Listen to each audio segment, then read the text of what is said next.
ci gën a fës Noël catholique yi di koy màggal tey jii muy mandargaal juddug Yesu Christa biig ci messe de minuit ca cathédrale bu Dakar Monseigneur Benjamin Ndiaye ñaax na askan wi ñu def cet seen mbirum bopp mu bañ a yem rek ci làmmiñ yi ca Fatick moom curé bu paroisse Sainte Jeanne d'Arc wax na ndaw ñi ñu tey bu baax ci réseaux sociaux yi moytu lépp lu si jur loraange. Gendarme yu Ndar teg loxo ñeenti nit yi doon sàcc alalu nit ñi ak seeni jur wante bokkul nag nit ñi daj woon station EDK bu Ndar bu yàggul la. Khalifa Sall tàmbaliwaat nemmeeku yi muy nemmeeku ay kilifa diine ak i kilifay politique moom maire Dakar bi woon dina seeti tey ji président Abdoulaye Wade. daañu teg xibaaru tàggateeram jeexale gan gi di Demba Moussa Dembélé xelam màcc ci wàllum koom-koom muy waxtaan ak Makumba Bey ci wàllum xaalis bi di ECO war a wutu CFA mu nekk li gën a fës ci xibaar yi ne su nañ ci ay faram-fàcce. Abdoulaye Diop moo nekk ci machine bi mbokk yi ñu leen di nuyu di rafetlu bu baax a baax seen ànd ak rajo Futurs Médias tey ñaar fukki fan ak juróom ci weeru décembre muy nag Noël catholique yi di koy màggal bés boobu di mandargaal juddug Yesu Christa ci loolu nag laata tey biig nag amal nañu ci jàngu yëpp lii di messe de minuit ci cathédrale bu Dakar kii di archevêque bu Dakar Monseigneur Benjamin Ndiaye moom moo jiite messe bi moom nag wax na nit ñi ñuy jëf te moytu te wax ji daal ñu daal di gën a farataal jëf nee na tamit ci wàllum setal réew mi kon ñëpp ñoo ci war a dugal seen loxo naka noonu tam dañoo war a dimbalante rawatina ci jëm ci ñi nga xam te ne dañoo néew doole Jo Maroon teewoon na ci messe minuit bi ca cathédrale bu Dakar. Donne aux autorités, aux dirigeants politiques et aux décideurs de préférer le droit, la justice et la paix à la recherche des biens matériels et à la domination.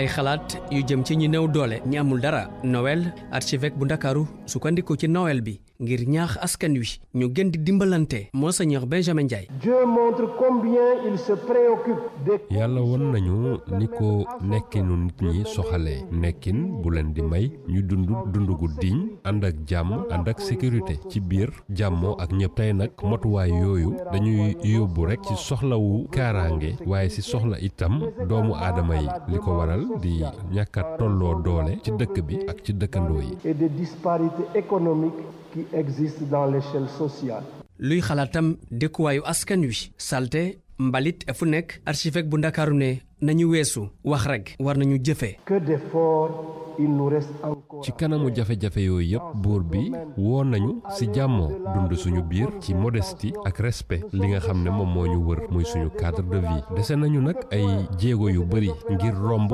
suñu xalaat yu rafet ñun nag ay champion lañ ci def ay opération coup de poing waaye opération yooyu duñu am benn mujjantal faaw ñu gën a dëggu gën a ñeme coono ngir soppi dëkk bi tey bu may seetaan télé seetaan benn reportage gis salte yi nekk ci suñu dëkk bi doo am loo wax li ngay wax rek mooy déggaat woote dundandoo ci modestie ak respect li nga xam ne nii moom moo ñu wër muy suñu cadre de vie. appel à vivre dans la modestie et le respect de notre cadre. fësal yéene ñaan ñaax li kilifa jàngu bi def ko ci teewaayu catholique yu bari communauté bi sax sukkandiku delloo ñaan boobu Monseigneur Benjamin Ndiaye juróomi at ak ñaari fan tey jii mu ngi nekk ci boppu archidiocèse bu Ndakaaru. Jo Maroon ca Fatick tamit messe de minuit daal dañ ko fay amal ca paroisse Sainte Jeanne d'Arc ki nga xam te ne mooy curé bi doon def messe bi moom nag daal di wax ne nit ñi dañoo war a bëggante rax si dolli tamit ñaax na ñi nga xam te ne ñooy ndaw ñi ñu baax ñu tey moytu bu baax a baax réseaux sociaux yi ndaxte loraange yi bëri na ci kon nañ ko jëfandikoo ci anam yi mu gënee Aminata Goudiaby. lu toll daanaka ci junni ak genn wàll ci ay fidèles chrétiens ñu ngi leen doon xaar démb ci guddi gi ci paroisse Sainte Jeanne d'Arc bu Fatick ngir rek meesu Noël bi waaye laata loolu ñun nag tase woon nañu ki nga xam ne moom moo di curé bu paroisse Sainte Jeanne d'Arc bu Fatick ba mu jot ñoo xamal tuuti ci li nga xam ne moom la fas yéene woon a waxtaan ak ñi nga xam ne ñoom ñoo di fidèles catholiques yi ci lim leen doon gën a ñaax mooy nit ñi ñu bëggante ci seen biir. Pierre Faye nag moom ci comité liturgique bu paroisse Sainte Jeanne d'Arc bu Fatick la bokk. église ci boppam jàngu royukaay mi yëpp mooy yàlla mi ñu tiim ñun ñëpp cofeel jooju dafa jeexal yëpp lépp li nit ki mën a def war naa mën a àggali lu mu tuuti cofeel jiñ koy oo ci yoon biñ koy oo mooy sopp sa morom obligatoire nga jaar ci nit li ko olof di waxee nit ay garabam du caaxaan. di prêtre bi fàttewul itam wax ci li nga xam ne moom moo di réseaux sociaux yi fii réew mi toll nag ñu ci bëri dañuy utiliser réseaux sociaux yooyu ngir di yàq seen ay moroom moom nag mu di loolu bokkul dara ak moral moo tax nag mu ni bu ñu sañoon nit ñi delluwaat bu baax a baax ci valeurs yi. dafa doon loo xamante ne li mu yàq moo ëpp lu mu defar na gaa waaye li mu yàq moo ëpp lu mu defar parce que li tax ñu sànc ko niñ koy employé maanaam niñ koy jëfoo dafa uteeg la taxoon mu dikk nit yi nag dañ ca war a def ndànk ndaxte guddeeg bëccëg ni ngi gis ne ñi ngi cay toroxal ay nit waaye itam ñoom itam ña ngi cay torox parce que yàgg-yàgg boo ci toroxlee nit sa bés dina ñëw itam. ci Fatick nag fidèles chrétiens yu bëri dañoo ñibbisiwaat ngir rek fêter Noël en famille loolu nag di wane dayoo gi nga xam ni moom la fetu Noël am ci chrétiens yi ba tax na kii di abbé Simon Niakh di ñaanal bépp chrétien rawatina bépp sénégalais. joyeux Noël et déwénati. Aminata Goudiaby Fatick RFM. Aminata Goudiaby ñuy ñaanal ñëpp joyeux Noël rawatina ñii di suñu mbokk catholique yi 8h tegal ñeenti minutes.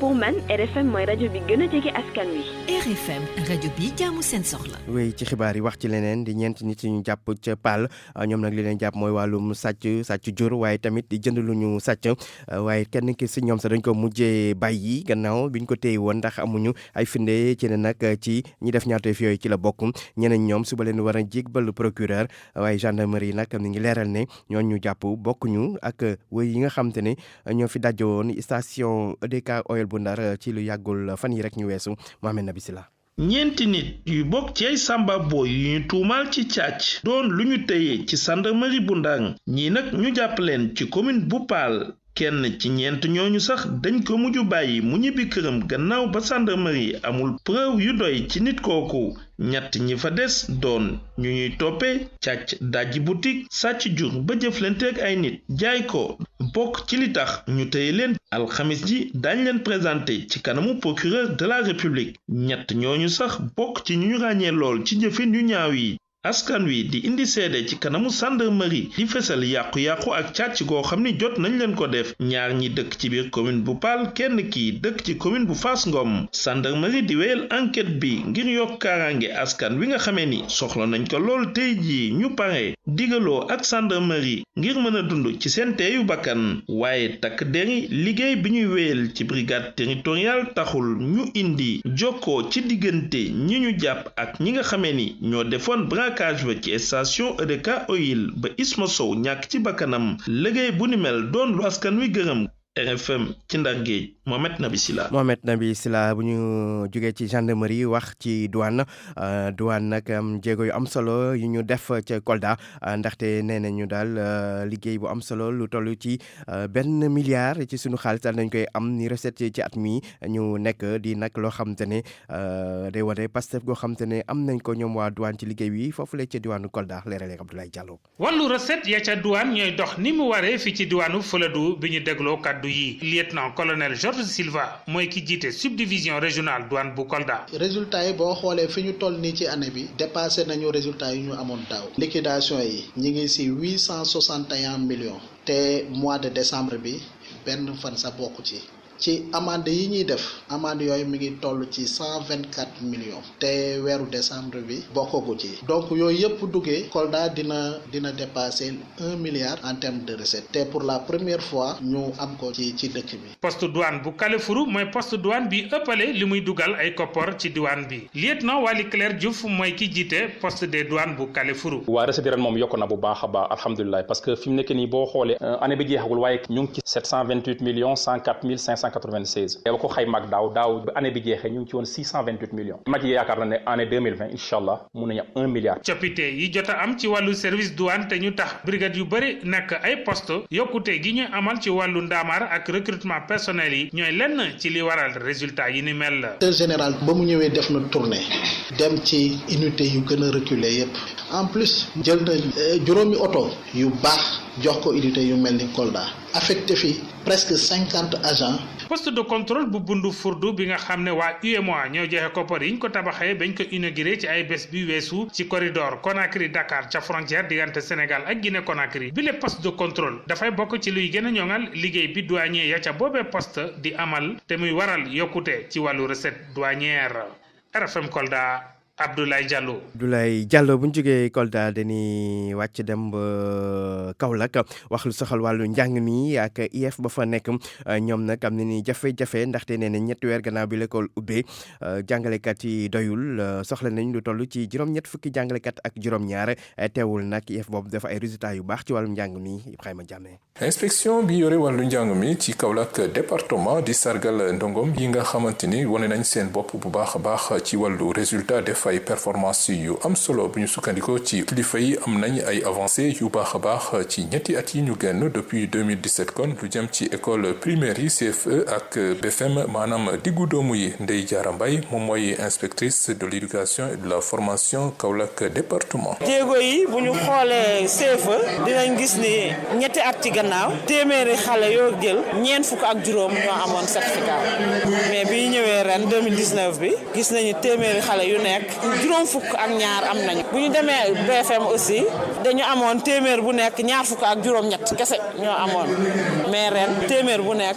ñeent fukk ak juróom-ñett yu teg am nañu def nañ jéego wuñ ñaar fukki point ci BFM. résultat yi nag ñu am leen donte nag am na ay jafe-jafe difficulté yu ñuy jànkonteel jëm ci wàllu déficit enseignant waaye tamit yaatuwaayu département bi. suñu département bi dafa yaatu trop jàngalekat yi fi mu ne nii manqué na parce que ñu ngi xaar les nouveaux sortants ñëwaguñu ñun soxla woon nañu juróom-ñett fukk ak juróom-ñaar. fii ci département bu Kaolack nag fukki inspecteur ñoo am ci inspection bi war a contrôler lu ëpp ñaari téeméeri école lu dem ci wàllu jumtukaay yi muy oto wala ay ordinateur bu ñu sukkandikoo ci inspectrice bi amuñu lenn luñ ci jooy fête de l'excellence bi le nag ñoo ko bàyyale woon kii di maire commune bu Latmingué di docteur Macoumba Diouf moom nag li mu xelal moo di ñu fexe rek bay def ay jardinage ci biir école yi Ibrahima Diame Kaolack rajo Futurs Médias. way ci xibaar yi wax ci leneen banque mondiale nag di jàppale goxaat yi lu toll ci téeméeri milliards ak fanweer fas yéene ko génne jaarale ko ci PACASEN di programme bu nguur gi taxawal ngir jàppale goxaat yi ci loolu nag am na ay nag sart yu ñu tëral ngir mën a jot ci xaalis boobu mu bokk ci nag wàññi dépense maire yi Adama Diouf moom mooy jiite union des associations des élus locaux muy woon nag maire yi conseil départemental yëpp nag ñu jël matuwaay yu war ngir mën a am ci koppar yooyu ñu leen jagleel la ca Kaffrine la ko waxee ñu déglu ko moom Adama Diouf ci micro Oumar Ndiaye. Le chef de l'État le 10 octobre bi passé mu jagleel ko léegi journée nationale de la décentralisation def ne dinañ créer PACASEN rural ndax PACASEN bii ma lay wax léegi banque mondiale financé 123 communes donc ñoo koy séddu te 123 communes yi mooy ñu nekk Dakar dégg nga nekk ci capitale régionale ak capitale départementale waaye ñu doon communauté rurale nag moo tax président ci suñu jàmbat ak dégloom ne ba nañ créer PACASEN rural programme d'appui aux communes situées en zone rurale ñu nekkoon communauté rurale ñu créé un budget spécial comme ça duñ nam lañ doon nekkoon communauté rurale ndax commune dignité la loolu c'est important boobu itam dañ ko teg ci critère nag de performance de la collectivité damay fàttali loo xam ne acte 3 de la décentralisation lan moo ko adossé la gestion axée sur les résultats mooy des objectifs de développement partagés lu fu ñu jëm nañ ci d'accord reddition des comptes suivi évaluation loolu moo tënk transparence ci acte 3 la décentralisation bu ma jëlalee vision def ci territoire yi gox-goxaat yi Sénégal fa la mën a développé woo loolu mooy acte 3 la décentralisation. mu nekkoon Adama Diouf Diéné mbootaay jiite kon mbootaay gi ëmb ñi di éli locaux yu Sénégal yi village artisanal bu Bambey fukki at ak juróom ni koy tabax waaye liggéey mënul fexe ba yegg li ci gën a doy waax artisan yi nee nañ mënuñoo gis ki nga xam te ne mooy entrepreneur bi tawat yooyu nag yegg nañ ko ministre de l'emploi et de la formation professionnelle de l'artisanat ba mu fa demee woon moom Dame Diop ngir fekk nag xew-xew bi di 72 heures de la mode yu Bambey Babacar Diouf. ci seen ndaje mi lañu gisee jafe-jafe yi nga xamante ni moom moo tax ñoom seen ñaw yi mënta dox ba yóbbu leen fi ñu bëgg. Badou Badiane moom mooy président association des tailleurs de Bambey. liggéey bi mën nañ ko waaye fi ñu jàppale woon ci formation yi tamit ñu xam loolu moo waraloon bés bi tey donc 72 heures de la mode la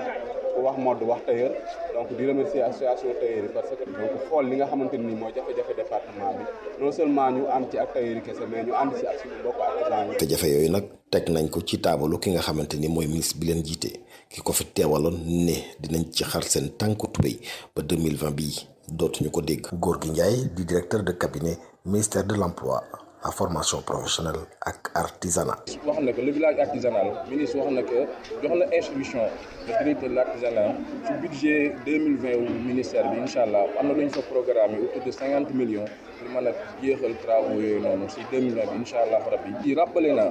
projet bi nga xamante ni moom la chef de l'État am à travers le ministère mooy constitution li ñuy ooy une zone de développement de l'artisanat ZODAR ba nga xamante ne ce sera autour de 40 hectares projet boobu noonu li ñu si jublu mooy dajal lépp loo xamante ne wàllu artisanat la. association tailleur yi nga xam ne ñoo nekk ci Bambey doon amal ñetti fan yi ñu jégleel mot ci département boo xam ne nii naam mën nañoo ñëw wante seen jafe-jafe jëm na ci wàllu jumtukaay. Diourbel RFM Babacar Diouf. Babacar Diouf ca Tamba foofu nag askan wa bokk na ci li gën a soxal li ñuy gor garab yi ci àll bi ngir nag dakkal lu ñu mel ànd nañ ci ak kuréel gi di Energy for Impact ñaax askan wi ñu moytu gor garab yi leeral ak Moussa Omar Gueye. Energy for Impact dafa nekk benn projet boo xam ni lépp lu jëm ci wàllu énergie renouvelable xam ni moom mooy énergie solaire nekk nañu ñi nga xam ne ñoom dañ koy wesaare ci noonu itam ci wet gi ñu daal bëgg askan wi nañu wattandiku ni ñuy dog-dogatee garab yi waaye itam ba tey ndox mi ala kulli àllin dañ ko war a yaxanal. jigéen ñi saxaar si leen doon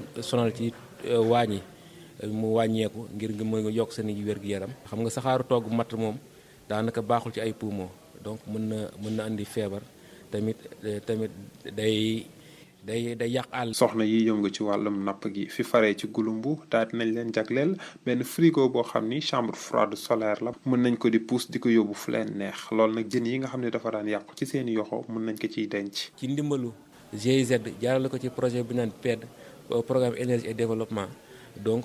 programme énergie durable donc ngir jox faamu Gouloumbou yi ñi nga xam ne dañuy yëngatu ci wàllu pêche. benn générateur solaire ak benn chambre froide. ci gis-gisu kii di Abdou Karim Dosso nekk directeur programme Energy for Impact nee na ala kulli àllin faaw ñu gën a tàggat askan wi waaye itam ba tey nguur gi fexe indi ay pexe yoo xam ne askan wi danañu jot ci énergie renouvelable yooyu fekk njëg bi dana néew leneen lu ñu mën a jàpp mooy Energy for Impact. Foire Rewbe nekk na benn projet boo xam ne ñaareel bi phase tàmbali nañ ko njëgam toll ci juróom benn téeméeri million ci suñuy koppar mu war a dox diiru ñetti at diggante Kaolack Tambacounda ak Kédougou Moussa Oumar Gueye Tambacounda rajo Futur Média. Moussa Oumar Gueye jafe-jafe ngir évacuer malade léegi mu nekk lu ñuy fàtte ca dëkk bi di Boulel nekk ca diwaanu Kaffrine ndaxte may nañ leen ñaari ambulance yoo xam te ne bu nit sonnatee rek daañu ko mën a yóbbu ca l'hôpital ci ni mu gën a gaawee maire bi nag moo def lu ni mel jox na tamit jigéen ñi ay machine walukaay dañ ci déglu maire bu Boulel Ousmane Ndiaye ci micro Omar Ndiaye. dañ ko sàkkoon ci man daaw parce que bi ma jëndalee ñaari poste yu bees yi daaw ambulance yeneen poste yi nekkoon te am ambulance yu mag dañ ma noonu ñoom itam bëgg nañ ambulance donc léegi si ñeenti poste yëpp am nañ ñeenti ambulance njëriñ yi mooy dimbale askan bi surtout jigéen ñi parce que dëkk yi dañu soylante te si dëkk yi parfois accès bi aussi yombul pour dem bi moo fa yombul parce que ay yoon yi suuf la parce que fi mu ne nii benn souci rek laa am benn jafe-jafe rek mooy xende mais xende laa am jafe-jafe parce que xende dafa sori bu leen sori Kaffrine bu dee pôle heure yi nawet mënoo fa dem ndax day am ndox xëy na moom bu ma fa amoon beneen poste je pense que le problème sanitaire dina régler dans la commune. demande yi awale naa ko par la voie hiérarchique bind naa demande aussi déposé au niveau du ministère de la santé pour xëy na am poste en tout cas ñun ñu ci def lu ñu mën pour que ñu autoriser ñun sax waxuñu tabax nañ ñu autoriser ubbi ñu ko ñun bu soobee yàlla bu boobaa ñun mën nañ jël en charge la construction. aussi dafa am dëkk yoo xam ne amuñu woon mu ne moo taxoon dëkk yi gën a sori bon moo ne leen dans un premier temps ñooñu nañ leen jox ay moulins moo doon Touba Fall Watkéré c'est un village religieux Kandiané Mbouloupel ak Kayi Alouki. mu nekkoon Ousmane Ndiaye di maire bu dëkk bi di Boulel nekk ca diwaanu Kaffrine wàllum politique Khalifa Sall tey jii nag mu war a dem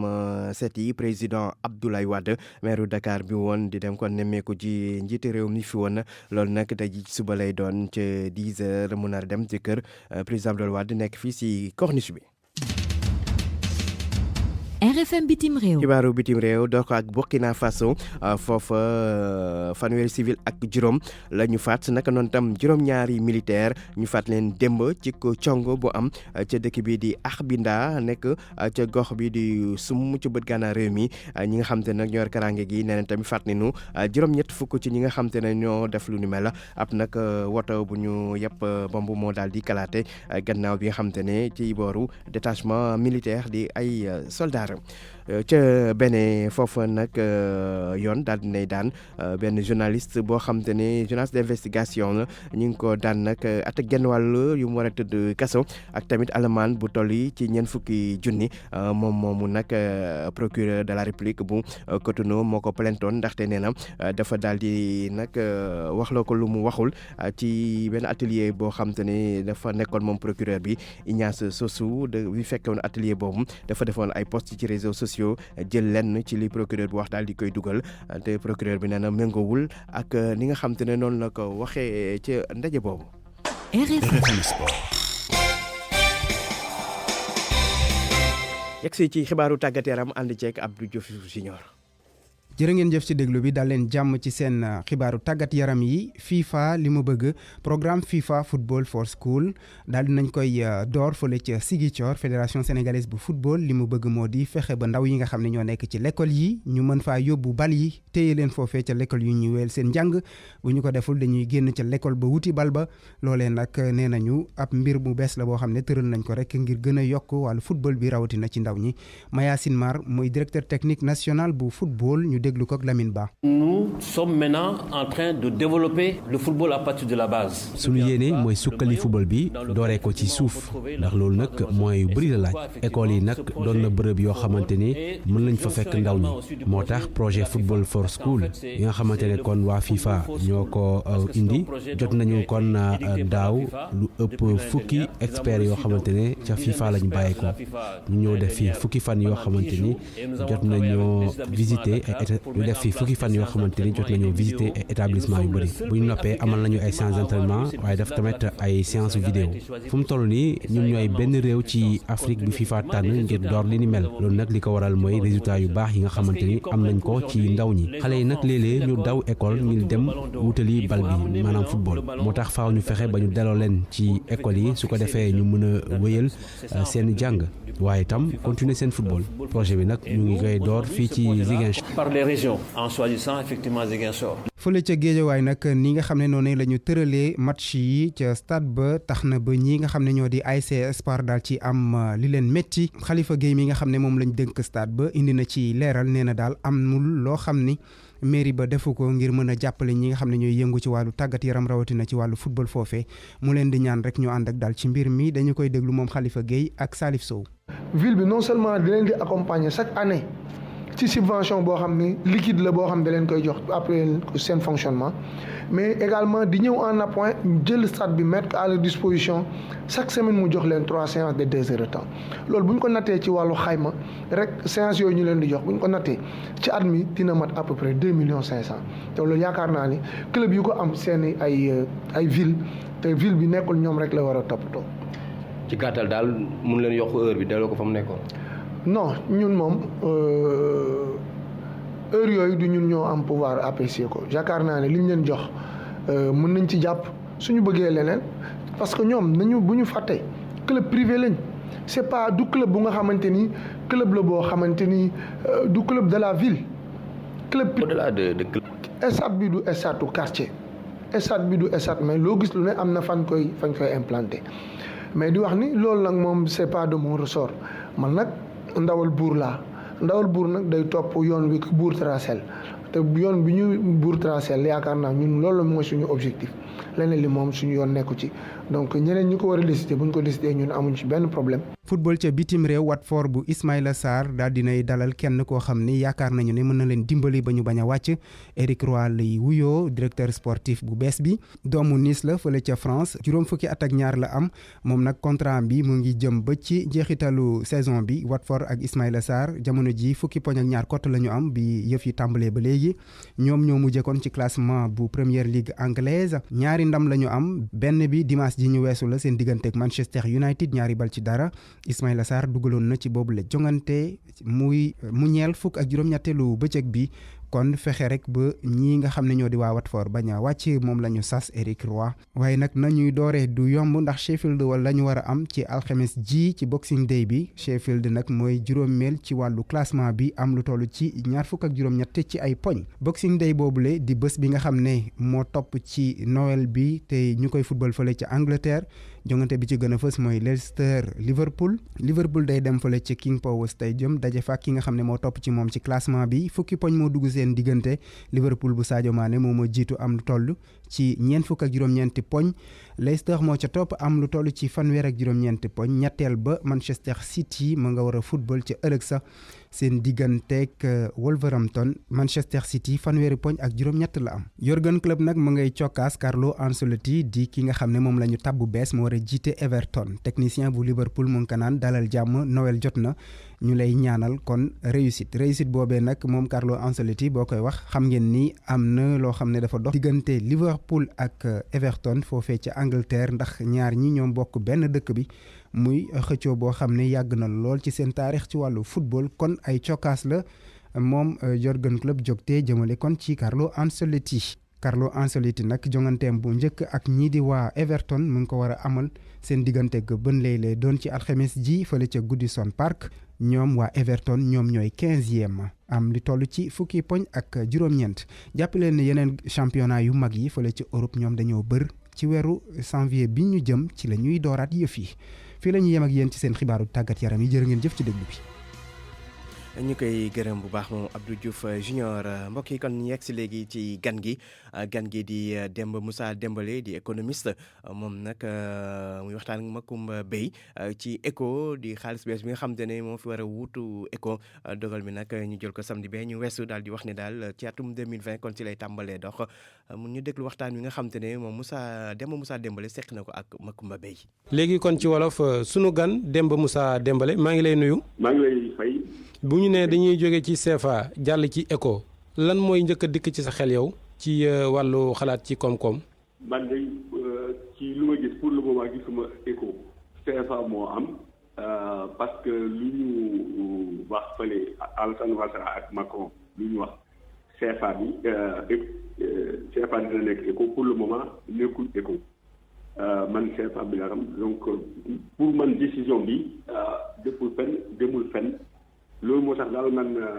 gisuma benn changement pour le moment xëy na ci kanamee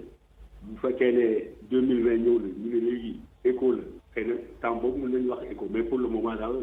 moi CFA moo. oui 1er juillet lay doon 3e semestre atum 2020 bi ci lay tàmbali waaye nii ngay waxee daa mel ni yow mburu foofu ko fariñ rek nga gis. waaw mburu foofu ko fariñ bilaay parce que.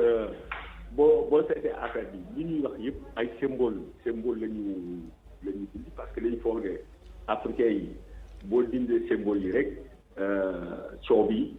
dana sotti dana jeex par exemple ñu dindi représentant français yi ci suñu conseil d'administration wala ñu bañ a yónni génne wala suñu réserve ci trésor français dañu foog ne loolu buñ ko waxee rek africain yi danañu noppi mais loolu du dara parce que gis nga représentant yi bu ñu bindee représentant français yi dañuy wax ne dañuy wut expert ñu remplacer leen. ci conseil d'administration bi. waaw ci conseil d'administration bi. du ñu toog rek entre suñu bopp di waxtaan ci suñu économie non dañuy indi ay expert mais expert boobu expert yooyu. français mun na leen yëngu français mun na leen recommander. et puis xaalis bi 50% yi di ñëw di toog fii ci banque centrale 50% yi banque centrale mun na nekk ci 50% yi peut-être pas 50% mais am nañ lu des trésor français leneen mun na dem Allemagne leneen mun na dem Suisse et cetera mais xaalis bii di ñëw fii voilà donc en fait. symbole yi moom rek lañu gis mais substance bi demul feneen. parce que am na ñaari yëf monsieur Beye muy li ñuy wax liberté de transfert c'est-à-dire jël xaalis fii yónni ko France amul benn limitation amul contrôle muy liberté de transfert des capitaux loolu des na ensuite taux de change fixe entre suñu koppar ak euro boobu des na. mais ñaari yooyu yoo gën a dëgër ci suñu relation ak France suñu relation donc loolu et puis France ñu ne France danañ jox nooy nekk garantie mais garantie boobu loolu doon def mais te garantie boobu musu ko pratiquement exercer peut-être avant la dévaluation de 94 mais sinon musu exercer parce que suñu dëkk yi amul nañu réserve pour ci aar seen suñu monnaie c'est ça donc pour moi changement amul. mais bu ñu xoolee kon am na ñoo xamante ne nii ñi ngi jàpp ni africains yi ñi doon xeex am nañu ndam ndax monnaie bi ñu doon xeex jóge na fi waaye jarul tëggu bu baax de. waaw xam nga loolu Macron ak Alassane Ouattara dañu bëgg nax nit ñi ñooñu dañu leen bëgg nax mais de bonne foi am na ñu ko gëm de bonne foi foog ne affaire bi changé na et cetera parce que bu ñu waxee mort le franc CFA danañu rey CFA yooyu am na ñu kontaan allez c'est fini dootuñu dégg tur CFA xam naa ne loolu la mais bu ñu seetee affaire bi ci biir bu ñu toogee gis affaire bi ñu xalaat affaire bi dañuy xam ne naxante la te loolu duñ ko nangu gis nga d'ailleurs réseaux sociaux yi africains yi seen réaction yu mel presque boo jëlee ñetti réaction bu négative la ñoom bu ñu loolu Macron ak Ouattara lu def ñoom d'accord ci. mais lan moo tax CFA bi nekk Afrique soowu jant ñun ñi ak waa Côte d'Ivoire ak ñeneen ñi soppiku te ba nga xam ne moo nekk ci Afrique centrale moom soppeekuwul day des foofa. depuis dévaluation bu 94 la ñu séparé ñaari CFA yi. France moo ko def parce que France moom mooy jël décision pour ñun. D'ailleurs parce que loolu ñuy wax sur servitude monétaire ci loolu lañ nekk ba tey France mooy décider pour suñu dëkk yi dévaluation bi wane na ko 94 bi wane na dafa yónni ay ministre ñëw wax chef d'État jël nañu décision laaju leen seen xalaat li ñuy wax rek pour avertir leen pour waxtaan ak yéen surtout donc depuis lors nañu séparé CFA Afrique centrale ak suñu CFA d'ailleurs ci fan yu passé chef d'État yi Afrique centrale amoon nañu ndaje ñun tamit ñu ne dañuy dem seet réforme ñu réforme seen CFA bi mais ba tey entre ñun ak ñoom amul benn relation. ba léegi maa ngi gis ci réseaux sociaux yi ñoo xam ne ñi ngi laajte ndax li ñu yoroon ci CFA ku sa xaalis nekk ci banque bu éco bi ñëwee la nga yoroon noonu lay toll day yokk wala day wàññeeku wala bu fekkee ni ñeent fukki dërëmi CFA ndax mën naa boo ko yoree li nga ci doon jënd mën nga koo jënd ci ñeent fukki dërëmi éco. loolu pour le moment mënuma ci question boobu parce que banque centrale accord yi ñuy def ak France bu fekkee ne accord yi bien sûr mettre en application ci accord yi lañu décider yooyu et puis bu fekkee ne éco bu fekkee ne un jour éco am na alors dañuy décider taux de change bi entre éco ak franc CFA mais man boo décision sommet Abuja en juin 2019 dañu waxoon taux de change bi ce serait un taux de change flexible bon léegi bu fekkee ne taux de change ak Ouattara ak Macron ñu ne taux de change fixe entre seen éco ak euro bon xam nag la ñuy décider pour CFA bi pour changer. pour le moment mënuma tontu question boobu. réew mu mel ni Nigéria ak Ghana dañoo nekk ñaari réew yoo xam ni ñoom seen xaalisu bopp lañ yor amoon seen liberté bu weer dee sax te gafaka gi xaw a doy waar ñu imprimer seen xaalisu bopp fay seen i fonctionnaire faj seen i soxla loolu yëpp est-ce que danañ ko nangoo bàyyi di fekk si foo xamante ne nii boo ñëwee dafa am ay règles ak ay critères de convergence ak yeneen yoo xamante ne nii da lay indil ay gàllankoor. monsieur bi mun naa wax ñaari yëpp. benn bi mooy suñu dëkk yi suñu juróom ñetti dëkk yi UEMOA presque kenn appliqué wu critère de convergence bi ñuy wax parce que ñu ne peut-être am na benn bataaxal ñu ne presque Ghana rek peut-être Ghana mais xam naa ne Sénégal moom appliquer critères de convergence yooyu Côte d'Ivoire et les autres n'en parlent même pas par exemple Niger bu nekk ñoom Mali ñu nekk ci guerre xam nga ñooñu mënuñu appliquer critères de convergence ak ñooñu donc loolu benn la ñaareel bi mënuma xalaat ñuy wax monnaie unique ci CEDEAO te Nigéria ak Ghana bokkuñu ci te xam nga ñooñu boo jëlee téeméer juróom-ñaari fukk ak juróom ñoom ci suñu koom-koom ñoom ñoo ko yore kon comment loolu te mënu ko xalaat mu ngi mel ni par exemple euro ci euro ñu ne dañuy def euro Allemagne bokku ci France bokku ci xam nga loolu du def fenn c'est exactement la même chose pour moi ci CEDEAO. Demba Moussa Dembélé jërëjëf. jërëjëf monsieur Bey. ñu koy sant di ko gërëm moo nekkoon sunu gan économiste la chercheur moom moo jiite ARCAD doon fi itam amal nekk organisateur u samedi de l'économie merci beaucoup monsieur Dembélé yéen itam auditeurs yi ñu leen di jaajëfal bu baax a baax ci kóolute gi jërë ngeen jëf.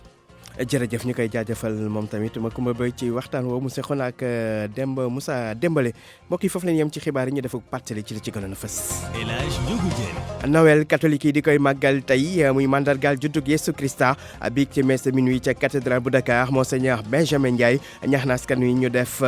cet seen mbiru bopp bañ a yem rek ci làmmiñ yi ca Fatick moom curé bu paroisse Sainte Jeanne d'Arc wax na ndaw ñi ñu tey bu baax ci réseaux sociaux yi moytu lépp lu si jur lorange gendarme yu Ndar teg loxo ñeenti nit yu doon sàcc alal nit ñi ak seen i jur wante bokkul nag ak nit ñi daje woon station EDK bu Ndar bu yàggul la Khalifa Sall tàmbaliwaat nemmeeku yi muy nemmeeku ay kilifa diine ak kilifa politique moom maire Dakar bi woon dina seeti tey ji président Abdoulaye Wade mu nekkoon xibaaru suba gi ci rajo Futurs Médias El Hadj Ndiogou Diène ci micro bi Abdoulaye Diop ci machine bi